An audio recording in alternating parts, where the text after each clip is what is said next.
The falling snow hushed the world until it was only breath and footfalls and the wet slap of blood melting into white. Mira's fingers were raw on the leather strap that held Bran against Hodor's back. The strap had split when the last wind of whites poured through the trees like a black tide. Hodor had seized a plank of oak ripped from the shattered door and bound it across his forearm with the same strap, a makeshift shield still furred with splinters and frost. The wood smelled of sap and old smoke. It had the shape of a memory and the stubborn heft of a vow. Behind them, through trunks distorting in the snow, the cave entrance collapsed into dark. Dead things beat their limbs against the stone as if the mountain had swallowed them and they could be vomited back out by insistence. The Night King's gaze had been a point of winter that cut the air like glass. Even with her lungs on fire and her thighs burning as she dragged her spear through drifts, Mira felt those pale eyes on the back of her neck. "Left," Bran said softly. His voice had the faraway ring of someone speaking from a dream. "Down the ravine where the ice is broken." "Hodor." "Left." Hodor turned without slowing. He moved as if he had been born to carry heavy things, to be a wall put into motion. The oak plank scraped a birch as he pivoted, shedding bark in a pale spiral. Snow gathered in his hair and on the slope of Bran's fur-lined cloak, pearls beating the dead boy's face embroidered on Bran's sleeve, and the world became made of flakes and breath. A branch snapped ahead. Mira threw herself into a crouch and thrust. Her spearhead struck through frozen hide and brittle flesh with a sound like cracking glass. The white fell against her, jaw working, fingers clawing. She used its weight to break the shaft free and kicked the thing aside. More, always more.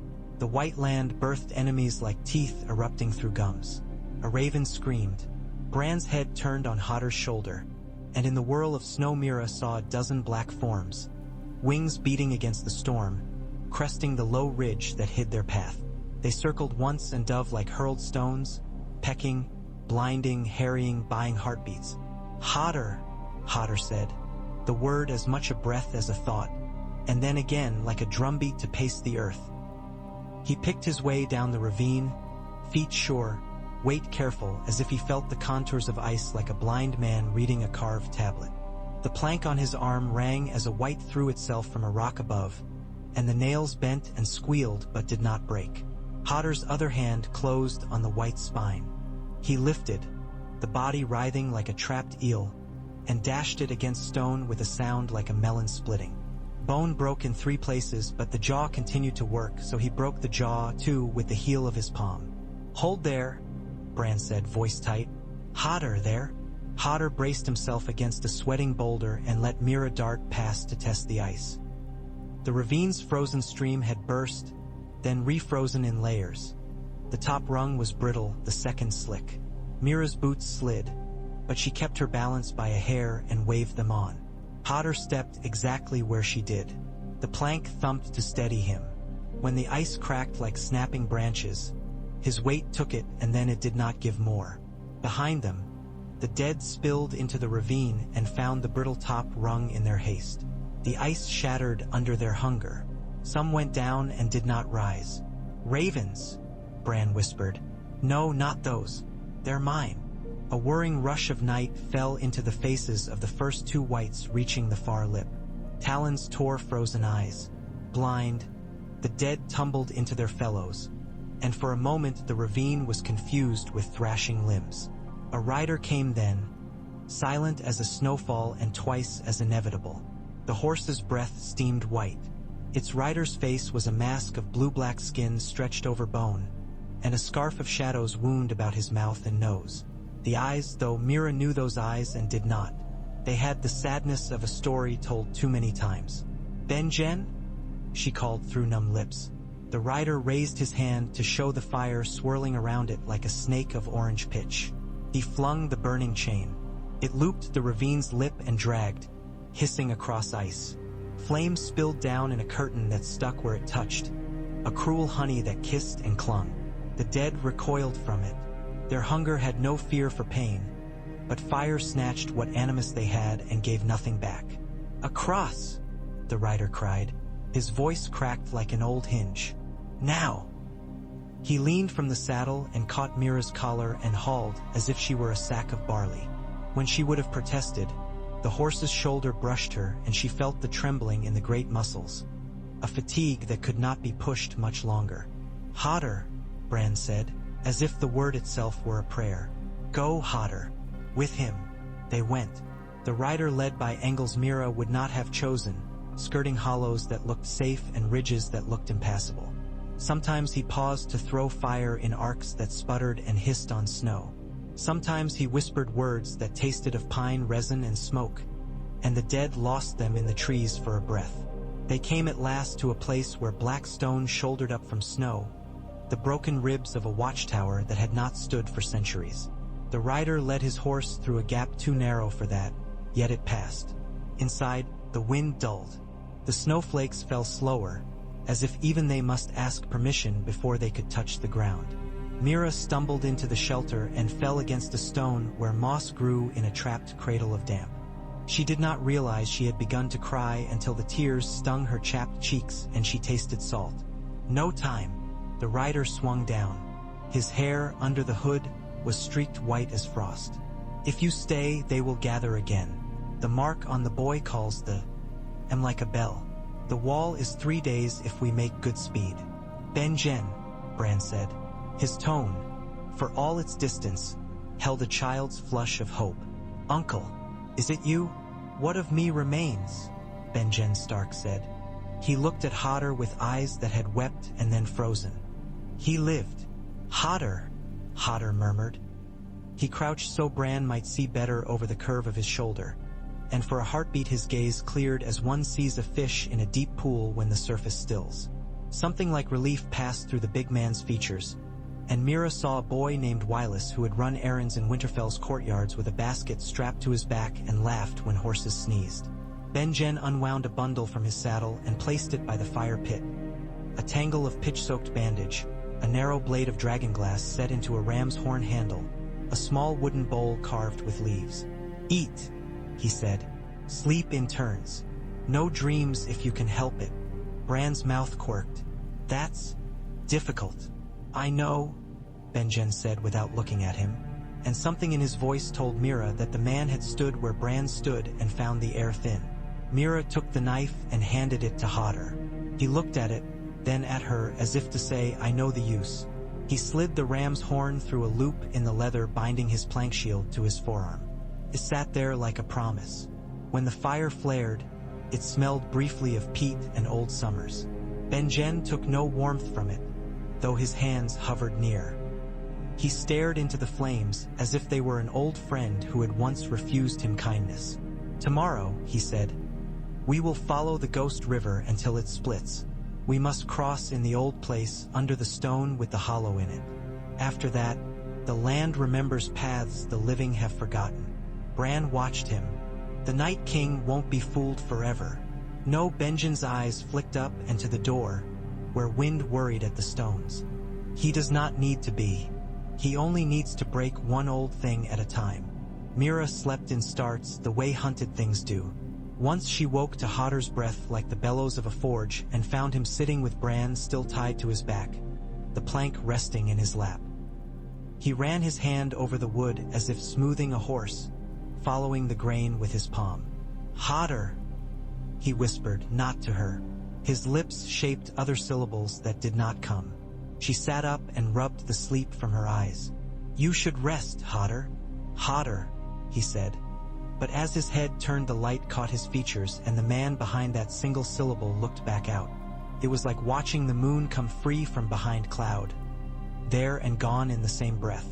He tapped the plank and then his own chest, and then he mimed holding something shut with his whole body. He had held the door once, and the world had tried to make his name into a sentence. He now made it into a vow of his own choosing. "I know," Mira said. "You'll be the wall between him and everything that would break him." She felt foolish the moment she said it. He would not understand all those words, but he did. He smiled, a small crease at the corner of his mouth, and nodded once. The plank's edge had blood on it, frozen black. Mira leaned forward and scraped it clean with the dragonglass. When dawn came, It was white as milk and too bright for eyes that had learned night's shapes. They moved. Benjen led. Mira ranged ahead when he gestured. At times a fox slipping low through brush, at times a deer leaping drifts. The dragonglass held steady. Bran spoke rarely. Twice he gasped, a soft pain in it that made Hodor half turn. But the boy said only, "Not that way," and Benjen changed course at once without asking why. On the third day, the wind fell away. The trees thinned. The clouds parted like gray cloth tugged apart to show the too blue sky. The wall rose from the earth with the inevitability of a mountain. But it was not like any mountain Mira had ever seen. Mountains grew like continents of stone, marrying themselves to the land and wearing the same furs of pine and larch. The wall was a blade. It rose in a glittering, sheer plain with the faint green of trapped ancient air.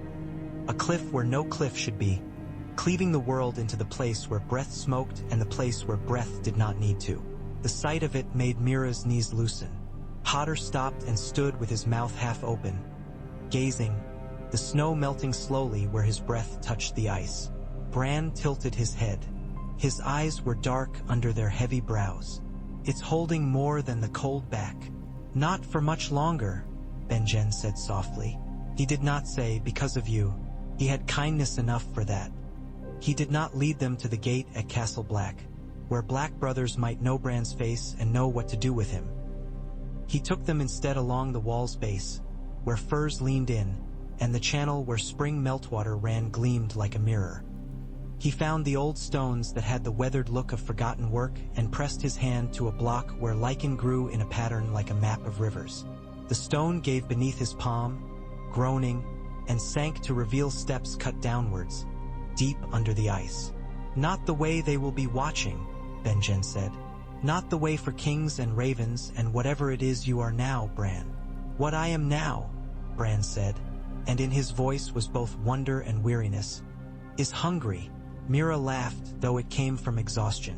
"You're alive enough for that."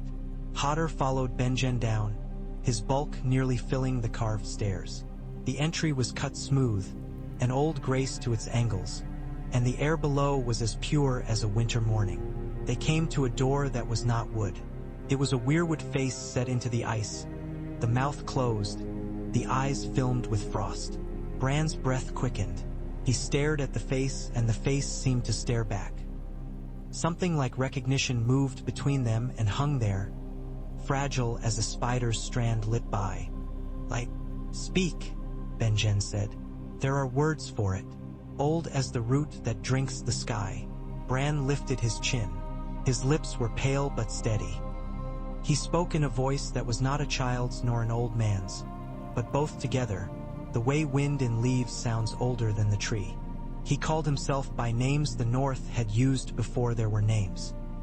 He asked passage the way streams ask rocks to give, and the weirwood's mouth cracked with the sound of ice and spoke consent. It was like stepping through a throat. The air on the far side had a different weight, the way a house's breath is different than the wind's. Mira shivered and could not help looking back at the carved face as the mouth closed. Its eyes were blind again, but for a moment she felt they were not. Benjen did not cross. He stood on the other side, light from the upper world making a halo of ice around him. "I cannot pass," he said. "The things in me will not come south of the wall. The magic that holds the cold in my bones has a different scent than this. If I tried to cross, I would be a dead man that very breath." Bran reached toward him, the small gloved hand of a boy in a world too large. He did not say uncle again because that would be cruel. He said simply, "We will make it matter. What you are losing, it will matter." Benjen's eyes softened into something like a smile, though his mouth did not move. "I know," he said. He turned his gaze to Hodor. "Keep him where the living are. Keep him where the trees can hear him." "Hodor," Hodor said, and the word was as firm as stone. Benjen bowed his head in that old stark way that said both farewell and duty, and then he turned and was gone into the blue light. On the south side, the tunnel opened into the night fort's lowest belly, where damp had gathered and moss made velvet of stone. They climbed by turns up spiral stairs whose chisels still showed the hands that made them.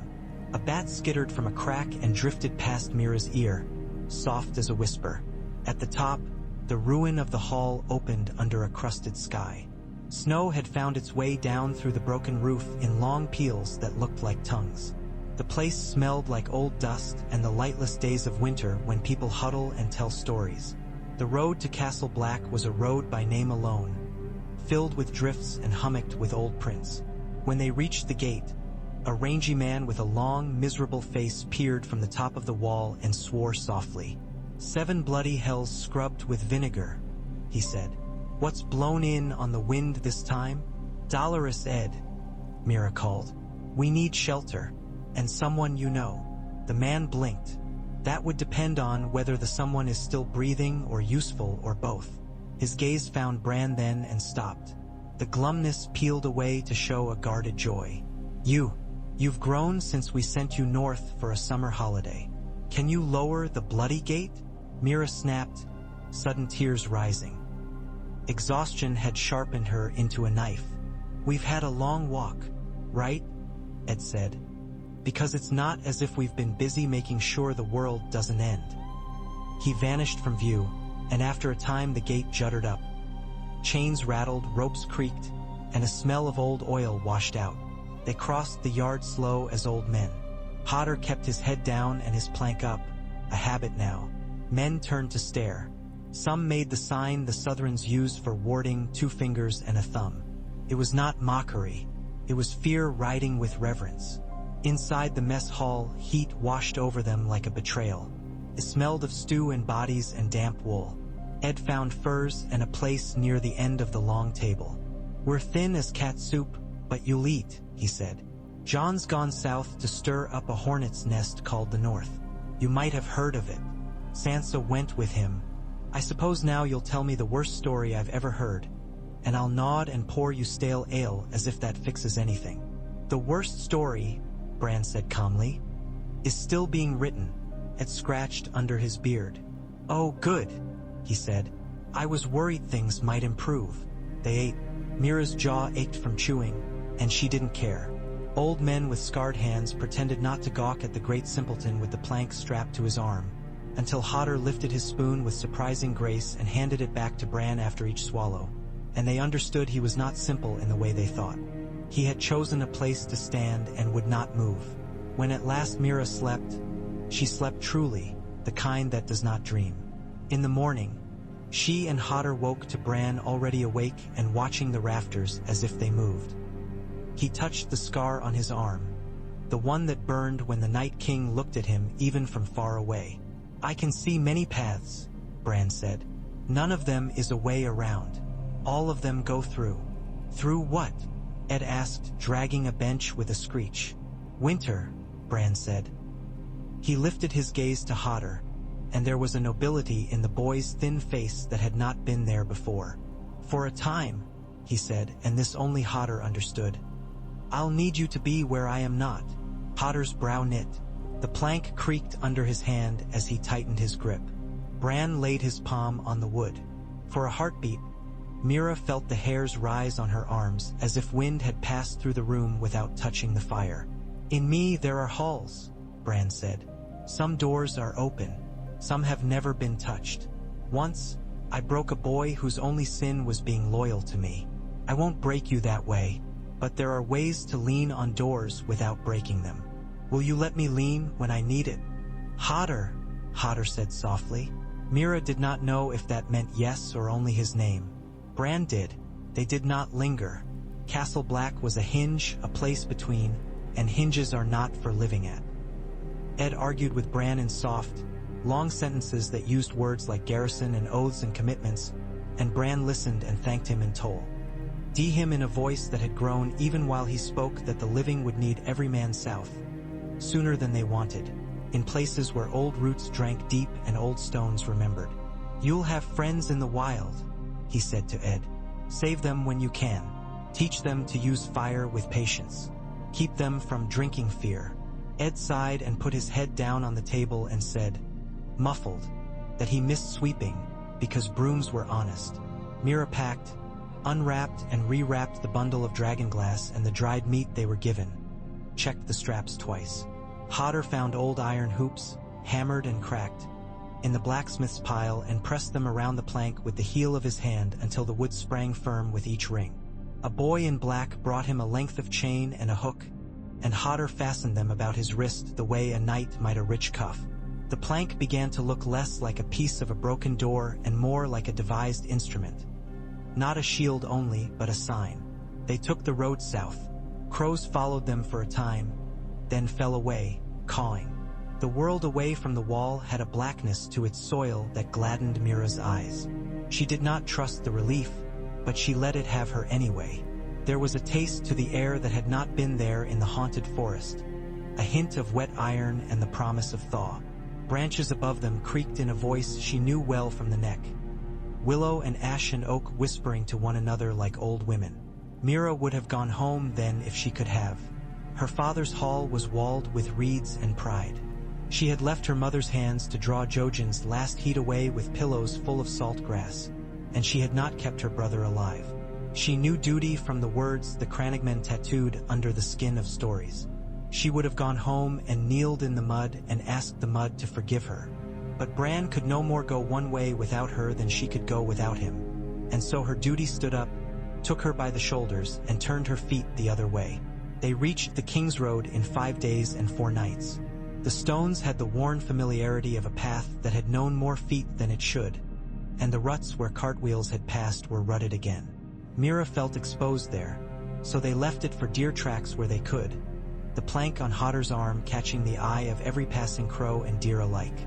Twice they hid while men went by, once a column of fry men carrying banners that stank of sour wine and stale meat, once a group of small folk trudging the other way with carts piled with bedding, children crouched like birds on the topmost bundles. The small folks' faces were blank.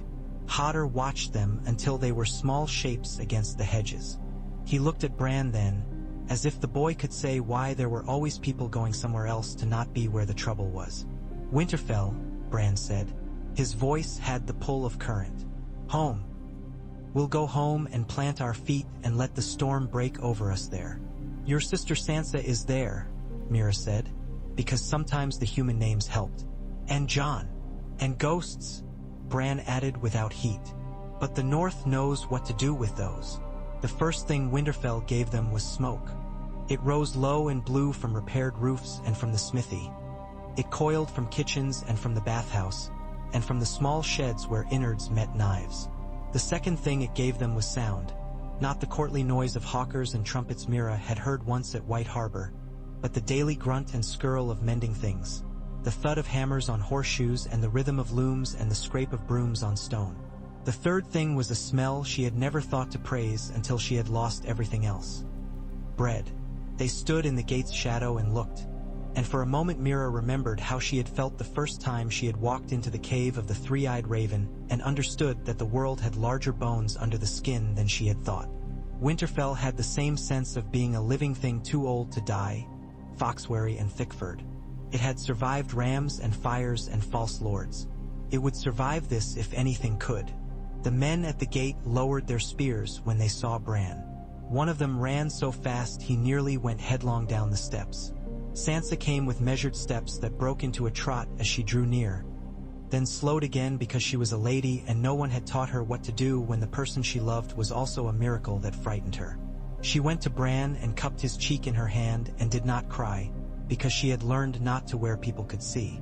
"You look like father," she said, which was the kind of thing you can say when you don't know what else will not break you. Jon came behind her like a weather front, sudden and warmer than you expected. He laid his hand on Hodor's shoulder and said his name softly as if it were a prayer. "Hodor," Hodor replied gravely. The plank on his arm made a sound like a low note when he let it rest against the stone at his side. The sound seemed to run into the ground and go out along corridors none of them could see. They did not feast. They had no time for feasts and not enough food to make a noise about. They made what noise they could with bowls and stew and the warmth of touches that knew what they were worth. The room the Starks gave Bran to sleep in had a window that looked into the Godswood, where snow lay in scallops at the feet of the weirwood like offerings to a white thing. Mira sat by the brazier and let heat dream her bones back into themselves. Hodor stood in the doorway. He did that now without being told, as if sunlight passes through glass and is not asked to. Sansa came and went with the measured grace of someone walking on ice that had not cracked yet. She touched Bran's hair when he wasn't looking. She put her hand on Hodor's arm and said thank you in a voice T. Hat had learned to live without thinking thank you meant anything, and that gave the words weight again. At night, Bran watched the heart tree. Sometimes he went where it went. He saw Ned sharpening ice while Arya stood with a stick too big for her hands and swung it while Sansa sang to make the air answer. He saw a boy with the high clean bones of a Stark carving the face in the weirwood that would one day watch him. He saw a woman with hair like rich earth, Catelyn, pull thread with her teeth and sew in a dim room while the rain sang on slate. He saw the shape of a man like a dark lance leaning on the gate and did not go closer because that was not for now. He saw the Night King standing on a ridge with his head bent as if listening to the ground. He heard, no, felt, the long thin cry of something breaking a far way off, as if a harp string had been pulled past tension. Soon, Bran breathed into the brazier's coals. Hodor turned his head and looked at him as if to say, I know soon. I feel it too. Jon's plans were made of use. Dragonglass, trenches, men who could hold a spear standing next to men who had held their first spear yesterday. Horses not thrown away. Fires lit at the right time. Women and children below, and not where the dead would come through. Sansa matched his plans with ones of her own, that had to do with flour and kindling and linens and the faces of the women who would do work no one sang of. When Mira listened to them, her hands resting on her knees, she felt a steadying rise in herself. It would not be enough. It never was. It would have to be. Some nights Jon went to the Godswood and stood looking up into the tree like a man waiting for a superior he did not believe in to give him instructions. Some nights he spoke to Bran in a low voice whose cadence reminded Mira of wolves not yet visible. One afternoon Arya came. She came through the kitchens without anyone seeing, and the first they knew of it was when Hodor shifted where he stood and the plank gave that low note, and a small, hard person like a flint arrow was in the doorway with eyes that were winter water. Hodor, she said, and astonishment made her mouth crack into a real smile, the kind that changed her face back into the girl she had been. She went to him without looking at anything else and put her hands on his forearm where the wood was strapped. You held the door, she said softly. You hold it still. Hodor, he agreed, and for a moment Mira thought she heard it differently, like a word that had two doors that opened from either side. Arya nodded as if she had been given a password. She went then to Bran and kissed his brow and called him little lordling to hide she was afraid for him. They had days yet. The air grew thin in those days like a thread being drawn through cloth. Mira trained with men who did not know how to hold a spear and made them into people who would stand one more heartbeat than they would have. She taught them to plant the butt of the spear at the angle that would make a horse rear its head and turn. Hodor helped without being asked. Where posts needed lifting, where stones needed to become walls, where the hinge of a gate had to be wedged with a thing that would not give. He had a knack that was half instinct and half the patience of someone who learned to read the world through its weight. When the first cart of dragonglass came from men Jon sent north to a hill that old men called the Hill of Tears, Hodor set his plank on the side, knelt and studied the black shards as if learning a tongue. He picked up a blade the size of a hand and slid it into a crack in the wood. It bit and held. He set 3 more along the plank's edge where a swordsman's parry might slide. That night, Bran turned to him. Will you let me in? He asked. He did not use the language of command. Hodor looked at him a long time with eyes the color of winter wheat. He nodded once. He said, Hodor. But Mira could have sworn she heard yes pressed into the word like a thumbprint in bread. Bran closed his eyes. The fire's bones popped. Mira sat very still. She had not liked it the time Bran had used Hodor like an arm he could direct as if it were his. She had loved the results. She had hated the price stamped on it. This time, though, she saw a different thing. Bran's shoulders loosened, as if he had set something down he had been holding too hard. Hodor's breath deepened. His hand rose and fell with its own rhythm on the plank. Bran's lashes made small half-moons on his cheeks as he saw what Hodor saw, the gentle practical sight of a man who measures the world not with words but with touch. Bran's mouth lifted. I can lean, he said after. "If you let me, I can show you where the blow will come from and where the ground is firm. You will still be the one who decides to move." "Hodor," Hodor said, and touched Bran's hair as he might a child's and a king's both. The palm lingered a moment where old mothers place blessings. They made a plan for the gods would. Not because it was clever to put the bait in the heart of the place they meant to corner the wolf in, but because it had to be there. The tree had older magic than the walls and older listeners than men. Mira would be there and Hodor. Theon asked to be there. He asked in a voice like the edge of a knife. Sansa allowed it without much mercy, which was its own grace. On the morning the dead came, the dawn was the color of a blade's second polishing. Sky of cold steel, light flat as a soldier's stare. The snow did not fall. It hung in the air like ash that had forgotten it was light. When the first rank of whites showed as dots above the dark line of the forest, a murmur went out up and down the walls of Winterfell. A low moan with no words.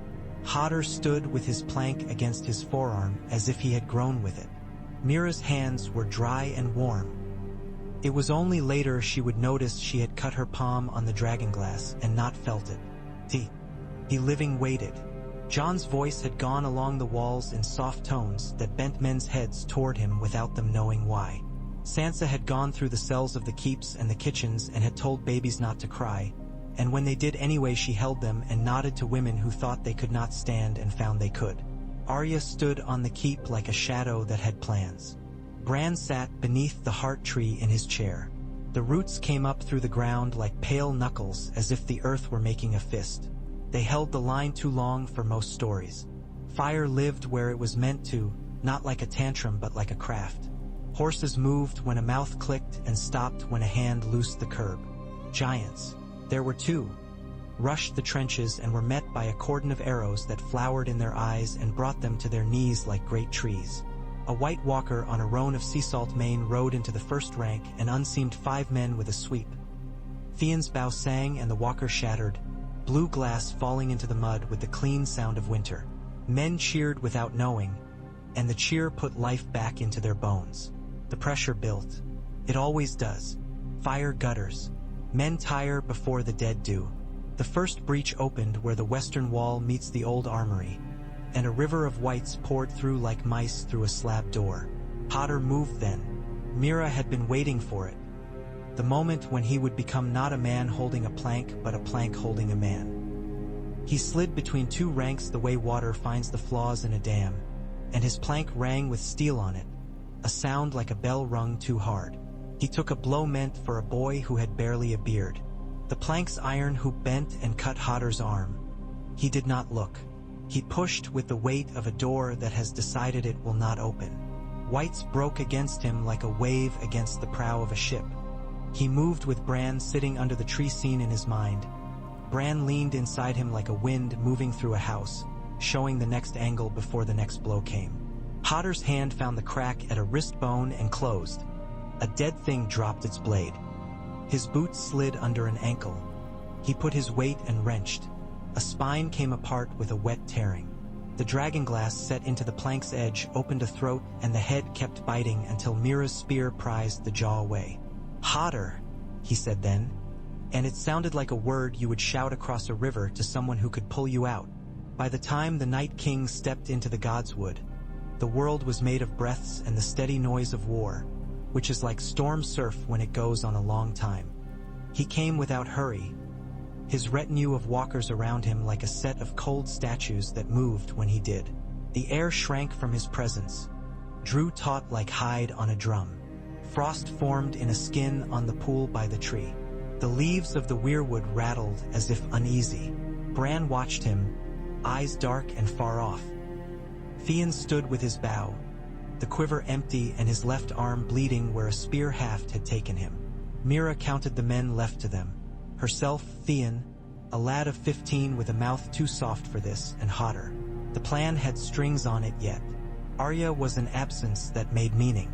The Night King raised his hand. The whites stopped like puppets whose strings had been cut. Silence came down.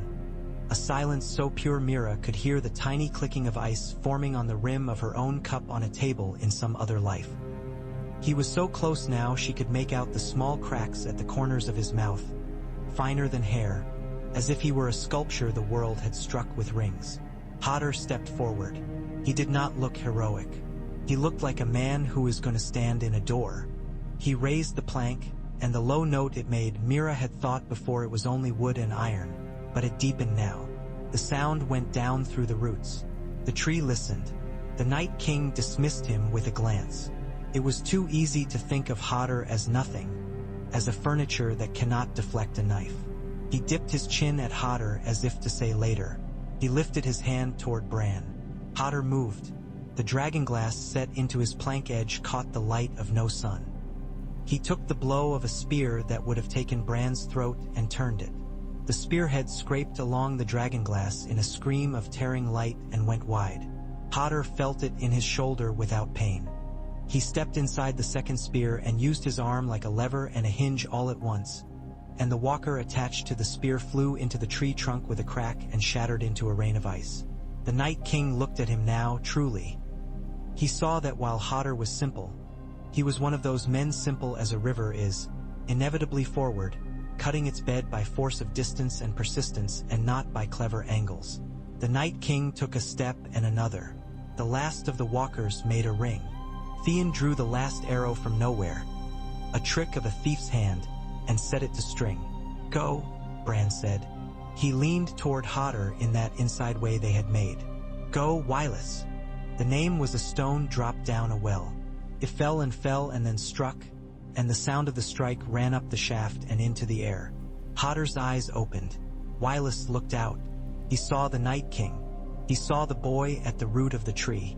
He saw Theon's mouth, hard and tender. He saw Mira's steady spear. He put his feet where a plowman puts them. Planted.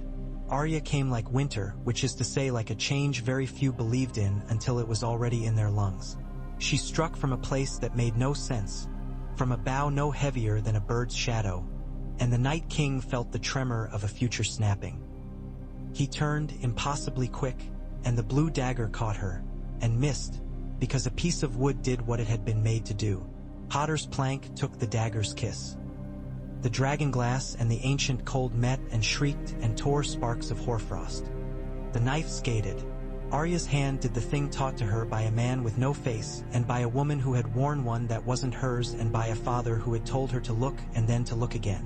She dropped it and caught it and drove it up, through the place where the Night King was made. The sound he made was not a howl. It was the breaking of weather. It was a pressure leaving. It was the release of 1,000 drawn bows. Cracked. The frost on the pool crazed and then ran back into the water. The walkers fell like brittle statues and shattered. The whites collapsed into slack matter, finally what they were. The air came back into Mira's lungs, as if it had been away and remembered she needed it. Arya stumbled. Hodor's arm came up. He bore her weight without noticing it. She looked up at him with a cracked smile that had the same blood on it as his. "Thank you," she said, as if she were saying it to the door into a room she very much wanted to enter.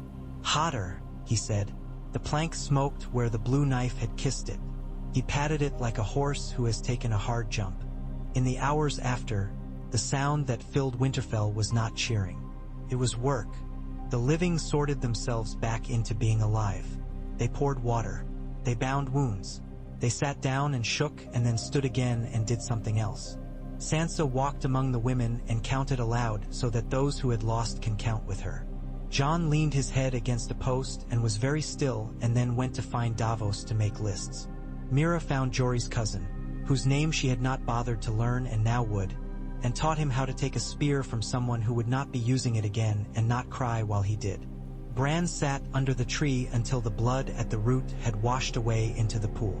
He came back from wherever he had gone. He looked at Hodor with eyes in which old men turned over stones in streams to find mayflies for fishing. "Wylus," he said very softly. Hodor blinked. He frowned, not in confusion but as if listening to a far bell. He said, "Ho!" and then stopped. His mouth worked. He closed it. He opened it again. "Bran," he said. The word was so small it might have been the sound of a bird leaving a branch. Mira and Arya both turned their heads sharply, as if a hawk had stooped near. Hodor lifted his hand and touched the boy's cheek the way he had done in the brazier's light.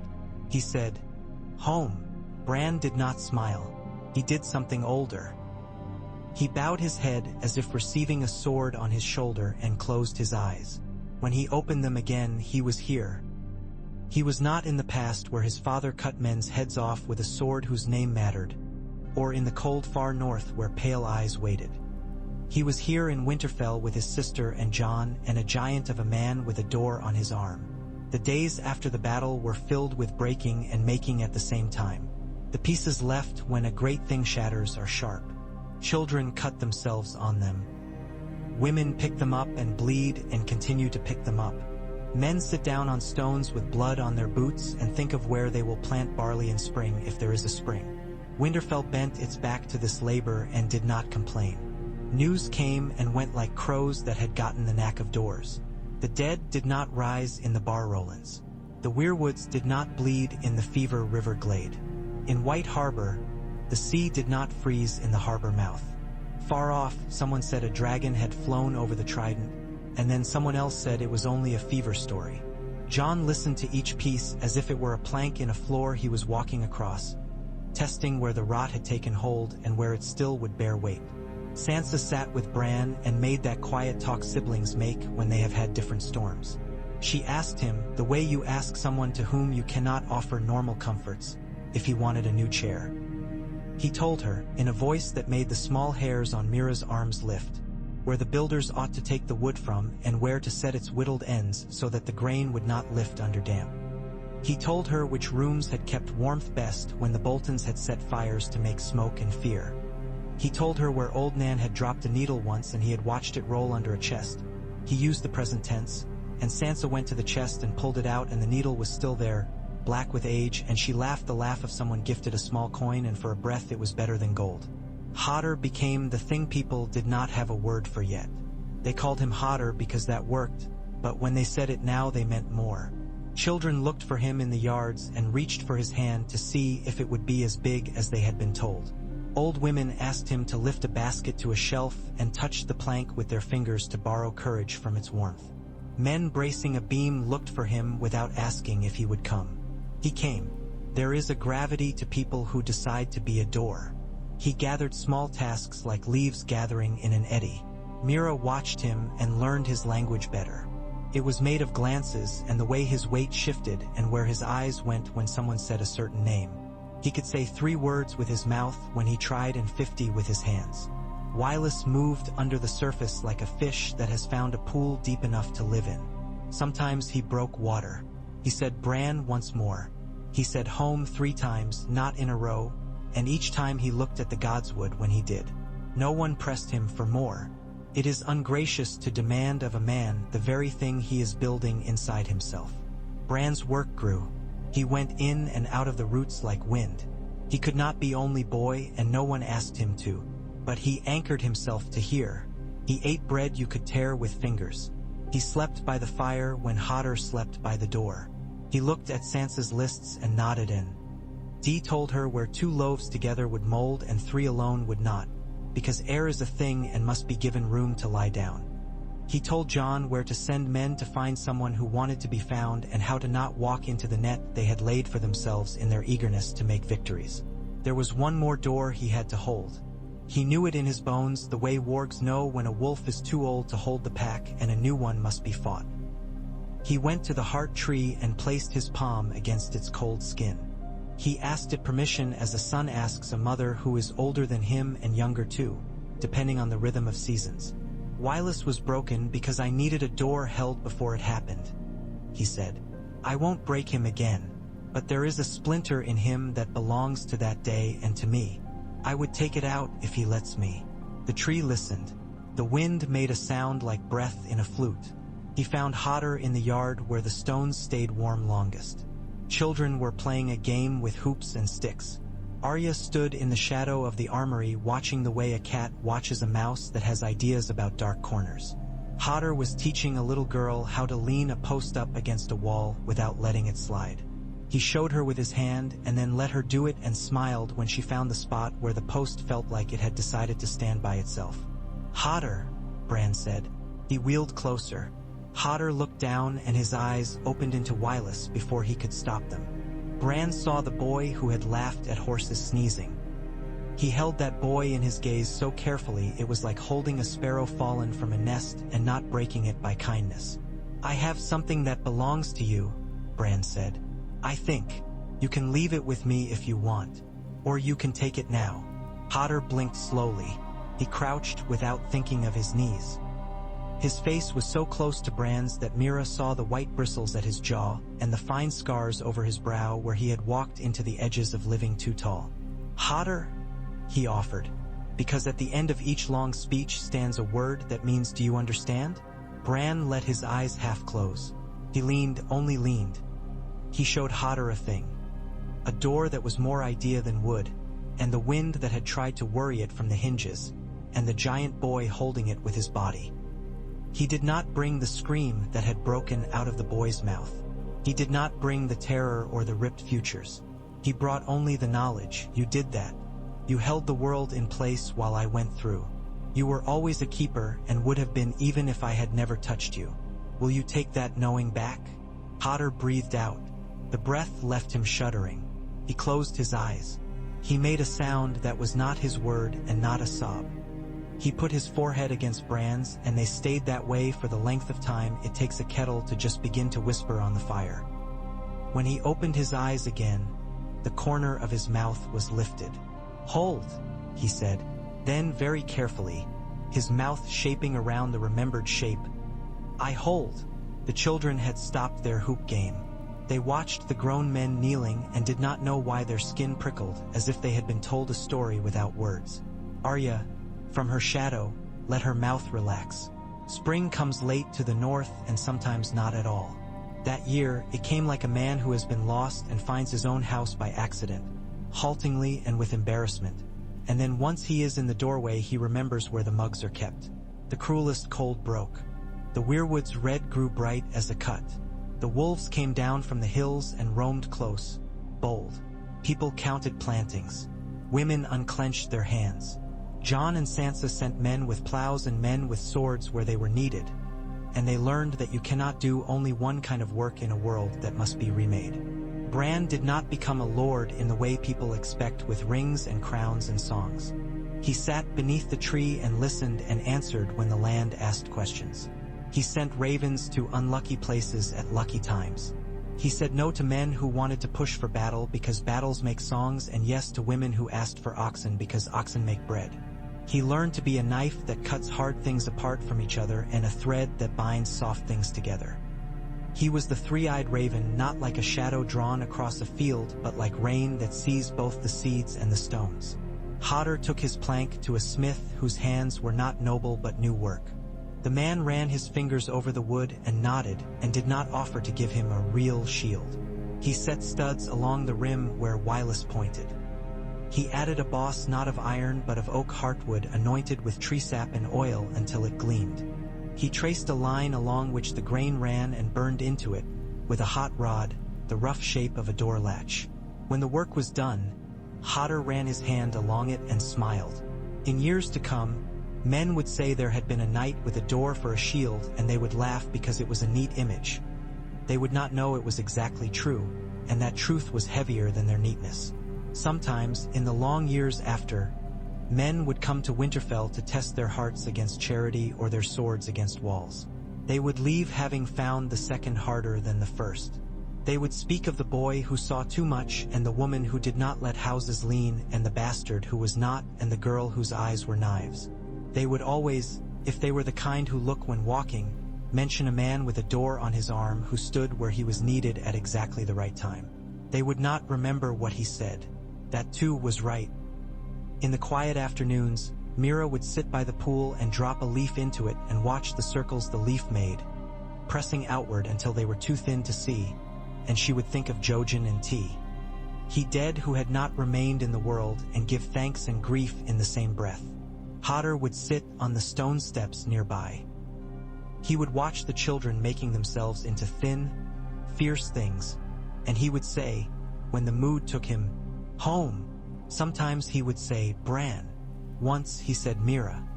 and she pretended to be annoyed at the way her name sat awkwardly in his mouth and smiled after. In the first winter's end, a raven came with black thread woven into the leg band. Bran took it with fingers that remembered numbness. He raised his eyebrows. "Dragonstone," he said. "Fire." Jon went at once, leaving Sansa with the kinds of decisions that do not travel well.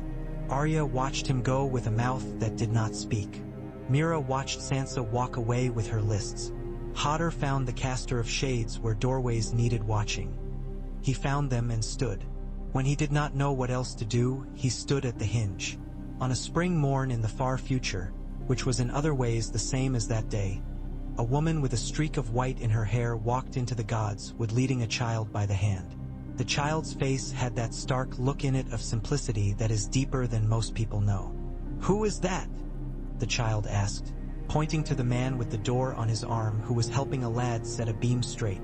"That," the woman said, shading her eyes with her hand, "is the shield of the three-eyed raven. He saved your aunt's life once." The child narrowed her eyes. "How? With a door?"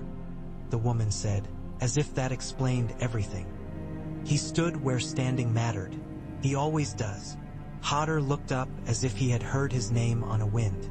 He looked at Bran, where he sat with a lap of papers and a bird on his wrist.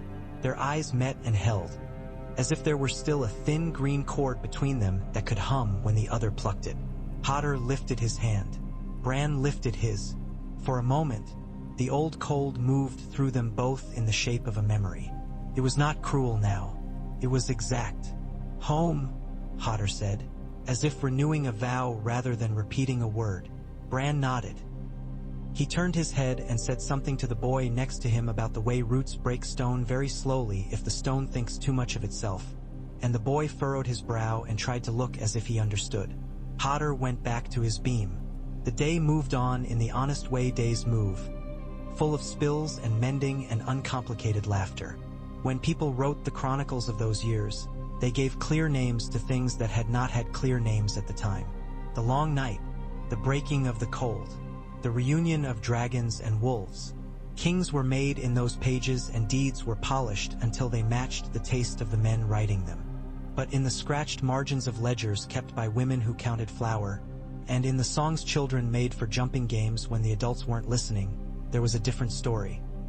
Of a man who had one word and used it as a key, of a boy who saw paths and chose the ones that made rooms safe, of doors that did not fail because someone had decided that to open and close at the right time is a holy work. Those notes were not neat. They were true. Years after anyone needed to stand guard all night, and the cold had returned to being a thing to respect and not fear, Hodor walked through the yards at dusk with the plank on his arm because it was like his own arm now. He paused at each door with a habit like prayer. He listened. Houses have the smallest noises, the shift of timbers, the settling of pots, the sigh a hook makes when you hang a coat. He learned the music of it. He learned the one wrong note that means a shutter has been hung badly and will let a draft in when the baby is sleeping.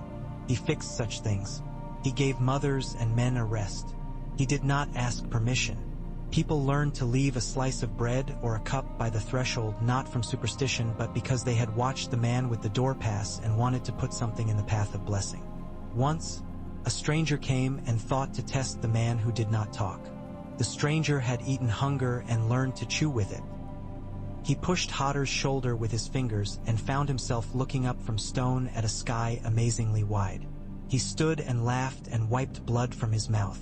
"My fault," he said, and left on feet not offended.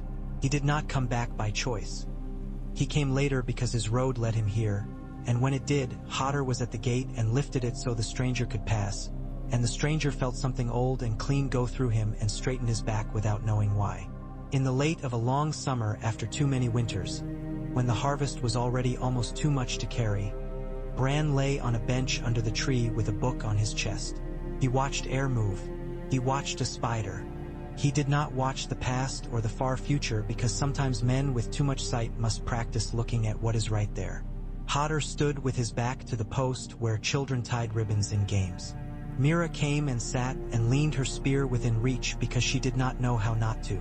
Arya passed and touched Bran's foot with hers and did not stop. Sansa's voice came faint on the wind, telling someone 2 turns of a thing and then a third, because the third time is the one where people understand the weight and not only the shape. Do you think, Mira asked, that doors are more important than walls? Bran thought. He liked thinking about things shaped like that. Doors are where you decide, he said. Walls only tell you there was a decision once.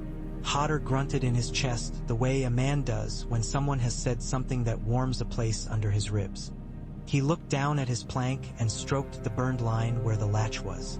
He said, almost perfect. Decide. Bran's eyes softened. Yes, he said. You decide. Weirwoods remember decisions. They turn them into rings inside their trunks. Gods are nothing if not a steady attention to what you choose to do at a threshold. In Winterfell, in a time when people's minds had settled again into the shape of days, a man with a door stood at many thresholds and chose to hold them. His word came to mean something beyond his mouth. Mothers said Hodor when they put a hand up to keep a boy from running into a yard where a cart was backing. Men said Hodor when they lifted together on a beam. Children said Hodor when they dared themselves not to be afraid of the dark. Bran would sometimes leave his bench and go to the yard and stand near Hodor without needing to.